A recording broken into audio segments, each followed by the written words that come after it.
Yo, what's up? Welcome back to another episode of the SWUS. College basketball Saturday, and it's a big one. Not only are there a bunch of huge games, but there's no NBA this weekend, so I'll be paying extra attention. Definitely be betting college basketball a lot heavier than I normally do. I'm recording this before Friday night's games have been played, so I have no idea how we did on Friday night. Hopefully by the time you're watching this, we had a good one. But yeah, I'm going to go through, I think, 7 or 8 of them in this video. And then on the live show, we got 16 or 17 lined up. So if you're able to make it 10:30 a.m. Eastern time, I'd love to see you in the comments. Yeah, I'm going to go through 7 or 8. Let's go. Welcome to the SWUS. The SWUS. SWUS.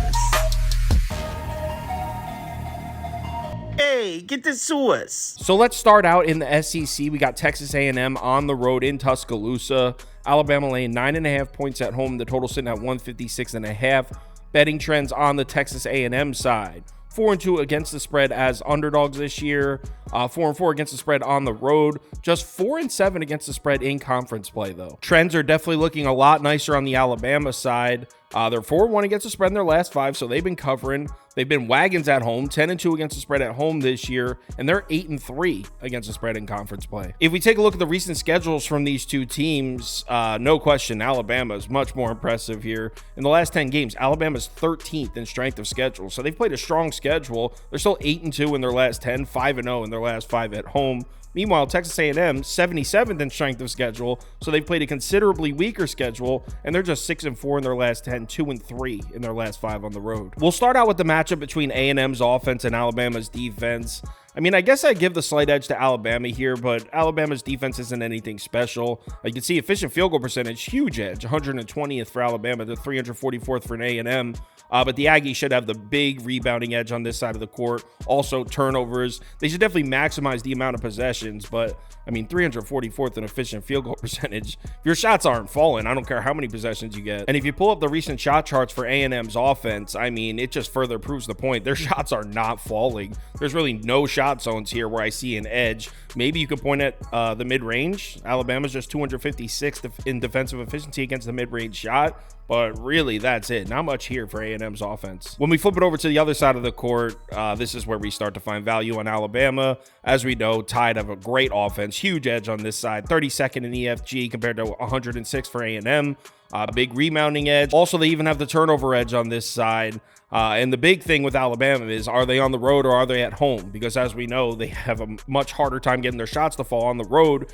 Actually, at home this year, they lead the country in field goal percentage and three-point percentage, first in both. And on the road, they're back at 186th in shooting efficiency. So Alabama's offense, not only is it really good, but at home, it's excellent. As far as betting this game, no question, I'm on the Tide here. I know 9.5 is a big number, but I think Alabama rolls them. So Alabama minus 9.5 next game. Big 12 up next. We got Texas Tech on the road at Iowa State. Clones are laying 7.5 points at home. The total sitting at 135.5.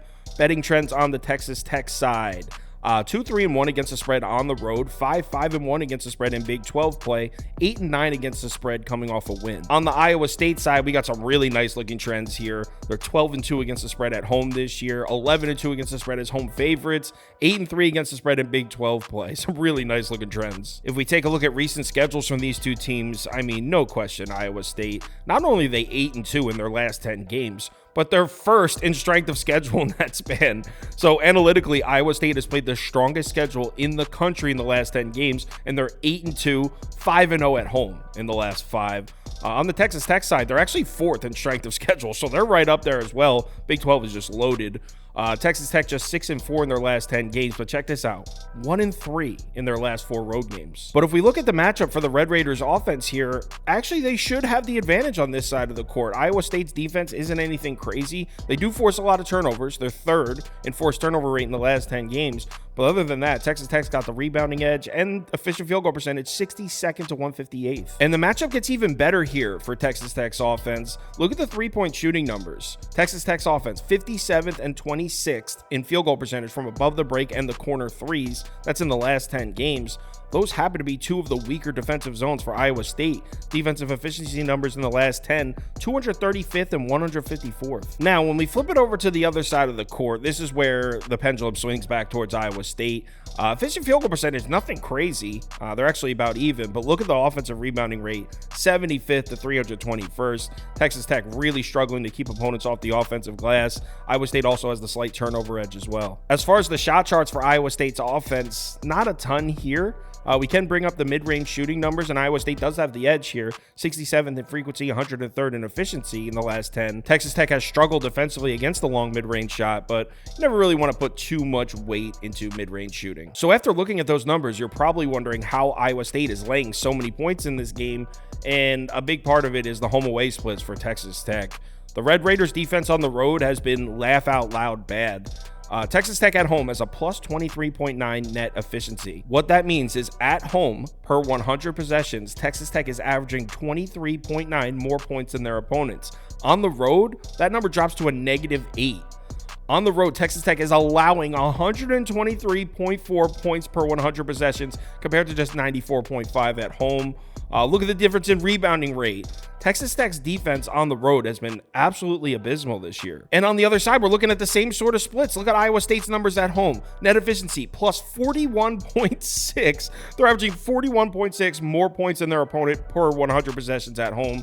That's crazy. Betting this game comes down to how much you personally value home away splits. I mean, you have one of the best home teams in the country against a really bad road team here. So some people will bet Iowa State just based off that. I'm 50-50. Sometimes I think the home away splits get blown out of proportion, and I like the matchup for Texas Tech as far as outside shooting. If their threes are falling, this game should come down to the wire.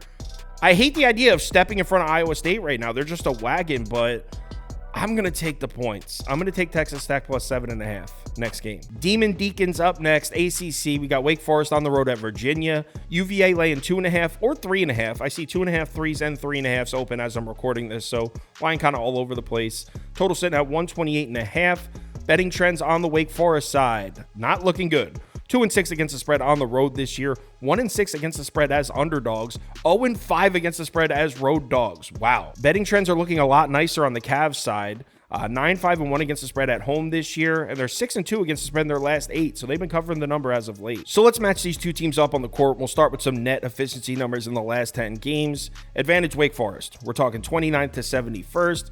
As we know, Virginia's offense is not very good at all. 190th in the last 10 in overall offensive rating. And look at the pace. This is just crazy. The pace from these two teams. Wake Forest, 40th. Virginia, 360th. So we're talking about a team that runs one of the fastest paces in college basketball against a team that runs maybe the slowest. It's also important to take note, not only does Wake Forest have better looking efficiency numbers in the last 10 games, but they've also played a stronger schedule. In the last 10, Wake Forest is 53rd in strength of schedule. Virginia's back at 102nd. That being said, when we dig a little bit deeper, Virginia definitely does have the edge on the defensive side here.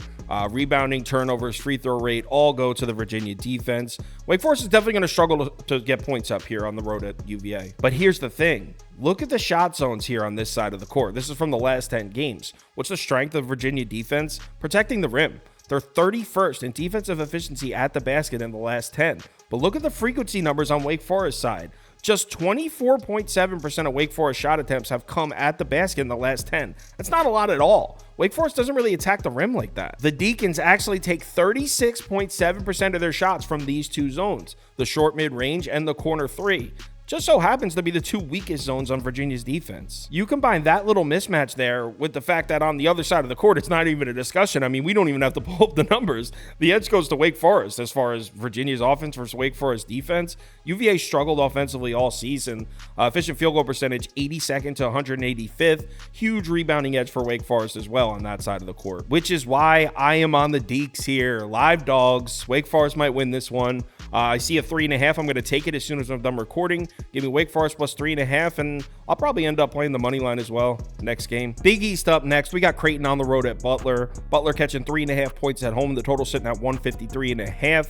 Betting trends on the Creighton side. 6-3 against the spread on the road this year. 6-1 against the spread as road favorite. So this has been a real nice spot for Creighton. Check this out though. Just 3-6 against the spread in their last 9 overall. So they've been on a bit of a skid lately. On the Butler side, just 5-8 against the spread at home this year. 0-2 against the spread as home underdogs. They are 4-2 against the spread in their last 6, though. So let's take a look at the schedule from these two teams in the last 10 games. Creighton 7-3 in their last 10, 3-2 in their last 5 on the road. Strength of schedule back at 148th, though. They played a bit of a weaker schedule. On the Butler side, strength of schedule was 75th, so they played a much stronger schedule than Creighton. 6-4 in their last 10, 3-2 in their last 5 at home. We'll start with the matchup for Creighton's offense. Pretty close here. You can see efficient field goal percentage is 27 to 161st. But look at the free throw rate. Look at the rebounding. Butler's defense has a huge edge in both those departments. I mean, overall, Creighton's offense probably has the edge on this side of the court, but I think it's a lot closer than you think. It's also important to take note that Butler has played much better defense at home this year. Even if you use adjusted metrics that account for strength of schedule, Butler is still allowing just 99.7 points per 100 possessions at home compared to 106.8 on the road. The only thing that worries me here for Butler's defense is the outside shooting. Creighton takes a lot of threes. In their last 10 games, 47.2% of Creighton's shot attempts have come from 3. Those are NBA numbers. Now, they're not exactly sinking them. They're hitting just 33.2% of their above the break threes in the last 10. So it's not like they're draining them, but look at Butler's defensive numbers in the last 10 against the 3 ball. I mean, 256th in defensive efficiency against the above the break 3. So that is definitely a mismatch. Creighton should get looks from outside here. Other than that, though, I actually like this matchup for Butler's defense a little bit. But here's the difficult part if you're betting Butler. Not 100% sure how they're going to put points up in this game. I mean, Creighton's defense definitely has the edge on that side of the court. Look at efficient field goal percentage, 44th to 169th. Butler does protect the basketball. They don't turn it over, but other than that, everything points towards Creighton's defense. And unlike the large majority of college basketball teams this season, Creighton's defense has almost identical numbers on the road that they do at home. In fact, they're basically the same. You can look at the efficient field goal percentage and the overall defensive rating here. Pretty much the same at home and on the road. So that does push me towards Creighton. And if I was forced to pick a side, I would lay it with Creighton here, but I think Butler's defense is going to give them problems, so I think the move here would just be to play the under at 153.5. I haven't bet this yet. Not sure if I'm going to. I want to talk to a few people, get some other opinions before I place my bet, but I'd say right now I'm looking under 153.5 next game. Big 12, we got Texas on the road at Houston. Houston laying 11.5 points at home, and the total sitting at 131.5. Betting trends on the Longhorn side, 4-3 against the spread as underdogs this year, 5-6 against the spread in conference play, and check this out, 3-12 against the spread coming off a win. Damn. On the Houston side, Cougars are 8-4-1 against the spread at home, so they've covered the number at home. Just 4-7 against the spread in conference play so far, though. 9-10-1 against the spread coming off a win. If we take a look at recent schedules from these two teams, obviously, Houston's been more impressive. That's why they're laying 11.5 points. They're 7-3 in their last 10 with the 8th strongest schedule in college basketball. 4-0, so a perfect 4-0 in their last 4 at home. Meanwhile, Texas is 15th in strength of schedule, so it's not like Texas has been playing scrubs. They're 5-5 straight up in their last 10, but they are 3-2 in their last 5 on the road. We'll start with the matchup for Texas offensively. And I mean, obviously, Houston has the edge here, but if you look at the efficient field goal percentage, Texas is knocking down shots. 42nd. Houston's defense is at 57th. This is in the last 10 games. But after that, I mean, Houston's defense, huge edge in the, well, no, not a huge edge in the rebounding department. Huge edge in the turnover department is what I meant to say. 19th to 223rd. Texas may have problems protecting the basketball in this one. As far as shot charts on this side of the court, I guess we can point at the mid-range shooting for Texas. They are 21st in shot frequency for mid-range in the last 10. So Texas shoots a lot of mid-range shots, and Houston defensively, efficiency numbers against the mid-range shot, 286th.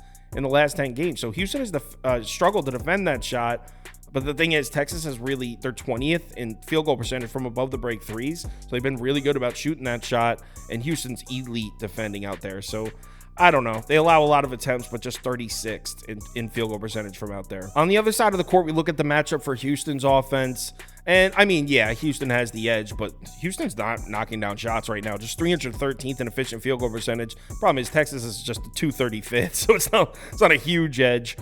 Houston, obviously, an enormous rebounding advantage on this side of the court. 24th to 294th. Houston also has the turnover edge. I mean, Houston's offense isn't anything crazy, but Neither is Texas defense. If you pull up shot charts for Houston's offense in the last 10, I mean, you look at these efficiency numbers, you can see Houston's just not hitting shots from anywhere, but the huge rebounding edge should give them opportunities as far as second chance points. We obviously need to mention that these two teams already played back on January 29th. Houston went on the road to Texas, beat them, but it went to overtime. Final score was 76-72 in OT. As far as betting this game, I mean, obviously Houston's the better team here. They're at home, I get it, but I just don't see how you can lay 11.5 points with a team that isn't consistently hitting shots. I'd also lean under in this one, but I honestly think I'm going to go with Texas plus 11.5 next game. Back in the Big East for a big one, you got Marquette on the road at Yukon. Yukon laying 7.5 points at home in this one, and the total sitting at 148. Betting trends on the Marquette side looking really nice here. 4-0-1 against the spread as underdogs this year, 3-0 against the spread as road underdogs, and they're 9-4 against the spread in Big East play so far. On the Connecticut side, UConn is 14-9 against the spread as favorites, 6-7 against the spread at home, and 6-9 against the spread with 2 or 3 days rest. When we pull up the recent schedules from these two teams, I mean, UConn 10-0 in their last 10, 5-0 in their last 5 at home, but look at the strength of schedule. 138th. So UConn played a bit of an easier schedule recently, but here's the thing, Marquette's at 1/10th. So Marquette has played almost an equally easy schedule. Marquette's 8-2 in their last 10, 5-1 in their last 6 on the road. We'll start with the matchup for Marquette's offense, and I got to give the edge to UConn on this side of the court, but it's close. I mean, Marquette does have the turnover edge. Look at the efficient field goal percentage numbers, though. Marquette, they've been sinking their shots. 11th. UConn 6th. Nobody hits their shots against UConn. And if we pull up the shot charts, you can see that Marquette is just draining their threes recently. But look at UConn's defensive numbers on the perimeter. I mean, they've locked down the three ball. It's tough to give anyone an edge against UConn right now. And when we flip it over to the other side of the court and look at the matchup for UConn's offense, I mean, this is a huge mismatch. Efficient field goal percentage, 185th to 12th.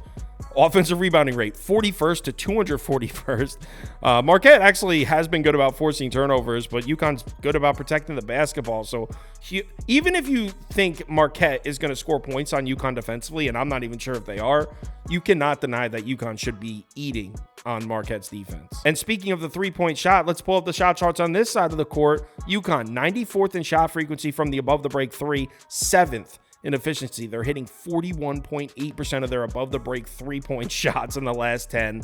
Wow, they are cooking from out there. Look at Marquette defensively against those perimeter threes. 280th in frequency, 234th in efficiency. As far as betting this game, I know that plus 7.5 is going to draw a lot of action in on Marquette. No way. I like UConn to win by margin here. Connecticut minus 7.5 next game. Back to the Big 12. We got Kansas on the road at Oklahoma. OU is catching 1 point at home. Total sitting at 143. Betting trends on the Kansas side. Jayhawks 3-2 against the spread coming off a loss. 5-7 against the spread in conference play. 10-14-1 against the spread overall in the season. On the Oklahoma side, Sooners 8-7 against the spread at home this year. Okay. 5-7 against the spread in conference play. 3-3 against the spread coming off a loss. As far as recent schedules for these two teams, Kansas is 6-4 in their last 10 with the 18th strongest schedule, but they're just 1-4 straight up in their last 5 road games. Meanwhile, Oklahoma 5-5 in their last 10 with the 25th strongest schedule, 3-2 in their last 5 at home. We'll start with the matchup for Kansas offensively. I'd probably give the slight edge to Oklahoma on this side of the court. I mean, efficient field goal percentage, 78th, 73rd, but Oklahoma has the huge rebounding edge, 48th to 352nd. It's not even close. Kansas has the turnover edge, so Oklahoma's not going to force turnovers, but that's a serious rebounding advantage there. And then you factor in that Kansas just can't seem to get their shots to fall on the road. On the road, they're 324th in three-point percentage. At home, they're 6th. That's a serious split right there. 6th in three-point percentage at home, 324th on the road. If we pull up the shot charts, you can see Kansas attacks the rim a lot. 68th in frequency at the rim in the last 10. 43rd in efficiency, so they're very efficient scoring down there.